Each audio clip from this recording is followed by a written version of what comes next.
Los pliegues relacionados serán el pliegue cefálico o pliegue del mesencéfalo, que está situado entre el prosencéfalo y el rombencéfalo. El pliegue cervical se encuentra entre el rombencéfalo y la futura médula espinal. Las 5 vesículas cerebrales secundarias se hacen visibles durante la sexta semana del desarrollo y forman varios derivados adultos del cerebro. El telencéfalo da origen a los hemisferios cerebrales caudado y putamen. El diencéfalo da origen al epitálamo, subtálamo, tálamo, hipotálamo, cuerpos mamilares, neurohipófisis, glándula pineal, entre otros. El mesencéfalo dará al mismo mesencéfalo y el metencéfalo dará origen al puente y al cerebelo, mientras que el mielencéfalo da origen a la médula oblongada. Hablando ahora del desarrollo de las vesículas cerebrales secundarias, el mielencéfalo se desarrolla a partir del rombencéfalo y da origen al bulbo raquídeo o médula oblonga. Aquí encontraremos dos tipos de neuroblastos, sensitivos de la lámina alar y motores de la lámina basal. Los neuroblastos sensitivos de la lámina alar darán origen a los núcleos coclear y vestibular, que forman la columna de aferencia somática especial, el núcleo espinal del trigémino, que formará la columna de aferencia somática general, el núcleo solitario, que forma la columna de aferencia visceral general y la columna de aferencia visceral especial. El núcleo de la columna vertebral, que consiste en dos núcleos, el núcleo grácil y el núcleo cuneiforme. Los núcleos oribales inferiores, que son los núcleos de transmisión cerebelosa y que se derivan de la lámina alar al migrar a una posición ventral. Los neuroblastos motores de la lámina basal dan origen al núcleo motor del nervio vago y el núcleo salival del nervio glosofaríngeo. Estos forman la columna de eferencia visceral general. El núcleo ambiguo, que forma la columna de regiones celulares eferentes viscerales especiales. Y por último, el núcleo hipogloso, que forma la columna eferente somática general. También tenemos una placa dorsal, que forma el techo del cuarto ventrículo. La placa dorsal se llama tela coroidea, que es una monocapa de células ependimales cubiertas de pía madre. La tela coroidea se invagina con los vasos sanguíneos de la pía madre para formar los plexos coroideos del cuarto ventrículo. También tenemos una médula abierta o rostral. Esta se extiende desde el óvex hasta la estría medular de la fosa romboidea. Las paredes laterales de la médula rostral se abren como un libro y forman la fosa romboidea, es decir, el piso del cuarto ventrículo, debido a la formación del pliegue pontino. El metencéfalo es el segundo derivado del rombencéfalo y da origen a la protuberancia y al cerebelo. En la protuberancia encontraremos neuroblastos sensoriales y neuroblastos motores. Los neuroblastos sensoriales darán origen a los núcleos vestibular y coclear, que forman la columna de aferencia somática especial, los núcleos espinal y trigémino principal, que forman la columna de aferencia somática general, y el núcleo solitario, que forma la columna de aferencia visceral especial. Los neuroblastos motores de la lámina basal darán origen al núcleo salival superior, que forma la columna de eferencia visceral general, el núcleo facial y trigémino motor, que forma la columna de eferencia visceral especial, y el núcleo motor ocular externo, que forma la columna de eferencia somática general. En la base de la protuberancia encontraremos núcleos protuberanciales, los cuales consisten en núcleos de transmisión cerebelosa que se derivan de la lámina alar. También encontraremos fibras corticolumbales, corticoespinales y corticoprotuberanciales, cuyos cuerpos celulares se localizan en la corteza cerebral. Y por último, fibras pontocerebelosas.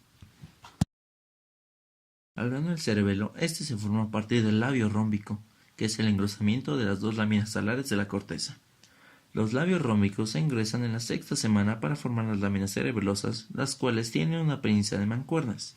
La lámina cerebelosa se separa en porción craneal y caudal por un surco transverso. La porción caudal forma el lóbulo foculondular, el cual es la parte más primitiva del cerebelo. La parte rostral forma el vermis y los hemisferios cerebelosos, los cuales presentan una extensa formación fisurada y foliar. Al igual que en el resto del tubo neural, los labios rómbicos consisten en neuroectodermo organizado en una zona ventricular, zona intermedia y zona marginal. En el tercer mes, el neuroectodermo de la zona ventricular presenta otra ola de proliferación para formar la capa germinal interna. La capa germinal interna da lugar al núcleo cerebeloso profundo, es decir, el núcleo dentado, emboliforme, globoso y del fastigio. También da las células de Purkinje y células de Golgi. Algunas células neuroectodérmicas que forman la capa germinal interna migran a través de la zona marginal para formar la capa germinal externa. La capa germinal externa origina las células en cesta, las células granulares y células estelares.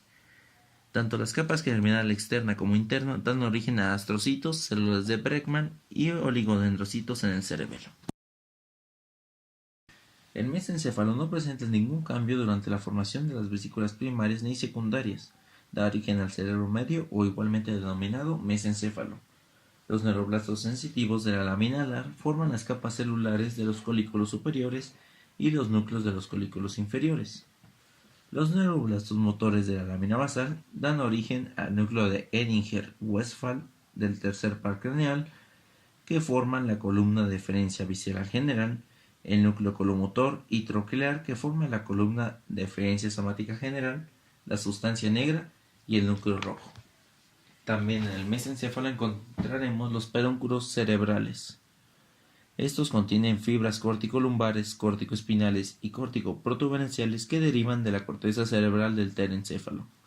Por último, el núcleo troclear y una porción del trigémino mesencefálico se originan en el metencéfalo y de forma secundaria migra hacia el mesencéfalo. Comenzando con los derivados del prosencéfalo, el diencéfalo se desarrolla en el interior de las paredes del tercer ventrículo primitivo. Este da origen al epitálamo, tálamo, hipotálamo y subtálamo. El epitálamo se desarrolla a partir de la placa dorsal embrionaria y de las partes dorsales de las láminas alares. Esto da origen al cuerpo pineal o epífisis, núcleos avenulares, comisura avenular, comisura posterior, tela coroidea y plexos coroideos del tercer ventrículo. El tálamo es un derivado de la lámina alar que da origen a los núcleos talámicos, cuerpo geniculado lateral y cuerpo geniculado medial. El subtálamo es un derivado de la lámina alar e incluye los núcleos subtalámicos, zona inserta y los fascículos lenticular y talámicos. El subtálamo da origen a neuroblastos que migran hacia la sustancia blanca del telencéfalo para convertirse en el globo pálido, el cual es un ganglio basal. El hipotálamo se desarrolla a partir de la lámina alar y la placa ventral. El hipotálamo da origen a los núcleos hipotalámicos, cuerpos mamilares y neurohipófisis. Otro derivado del diencéfalo son las vesículas, las copas y los pedículos ópticos. Estos dan origen a la retina, al iris, al cuerpo ciliar, al nervio óptico, al quiasma óptico y a la centilla óptica. El último derivado del diencéfalo es la hipófisis. La hipófisis se une al hipotálamo por el tallo hipofisiario y se compone de dos lóbulos. El lóbulo anterior o adenohipófisis, el cual se desarrolla a partir de la bolsa de Rathke, el cual es un divertículo ectodérmico de la cavidad bucal primaria.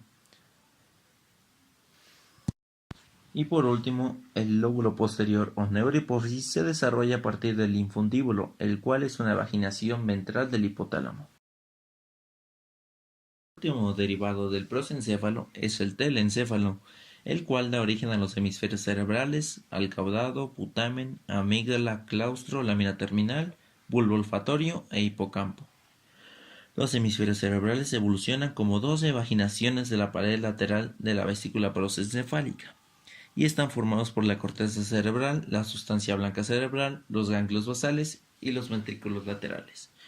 Los hemisferios cerebrales están interconectados por 3 comisuras: el cuerpo calloso, la comisura anterior y la comisura del hipocampo.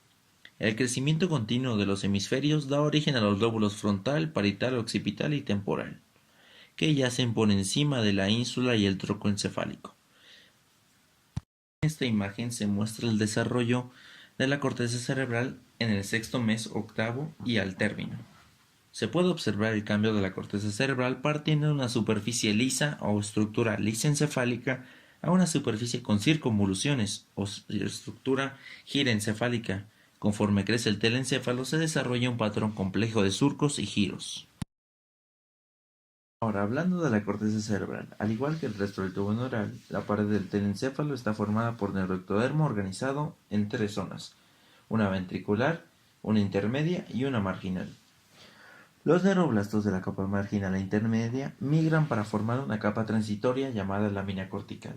Los neuroblastos en la zona ventricular tienen una ola proliferativa para formar la zona subventricular. Los neuroblastos de la zona subventricular migran a la periferia para formar la zona sublaminar. La lámina cortical y la zona sublaminar forman juntas la neocorteza. La zona intermedia se queda sin neuroblastos y desarrolla la sustancia blanca de los hemisferios cerebrales. La zona marginal desarrolla la capa molecular de la corteza cerebral. La corteza cerebral se clasifica en neocorteza y alocorteza. La neocorteza o isocorteza es una corteza de 6 capas que representa el 90% del manto cortical. La alocorteza se subdivide en arquicorteza, que incluye la formación del hipocampo, y la paleocorteza, que abarca la corteza olfatoria. La imagen representa la secuencia temporal en orden de la 1 a la 4 respectivamente de la citodiferenciación de la corteza. También parte del telencéfalo el cuerpo estriado o eminencia estriada, que aparece en la quinta semana del desarrollo en el piso de la vesícula telencefálica. El cuerpo estriado da origen a los ganglios basales, núcleo caudado, putamen, núcleo amigdalino y claustro. El cuerpo estriado se divide en el núcleo caudado y núcleo lentiforme por fibras corticofugas y corticocopetas, las cuales forman la cápsula interna.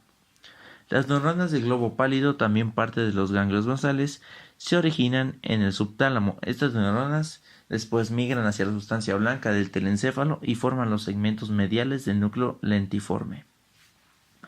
Por último, las comisuras son haces de fibras que interconectan los dos hemisferios cerebrales y cruzan la línea media a través de la lámina terminal embrionaria o placa comisural. La comisura anterior es la primera comisura en aparecer e interconecta la estructura olfatoria y las circunvoluciones temporales media e inferior. La comisura hipocámpica es la segunda comisura en aparecer e interconecta los dos hipocampos. El cuerpo calloso es la tercera comisura en aparecer, entre la 12ª y la 22ª semana. El cuerpo calloso es la comisura más grande del cerebro e interconecta las áreas neocorticales homólogas de los hemisferios cerebrales. Gracias.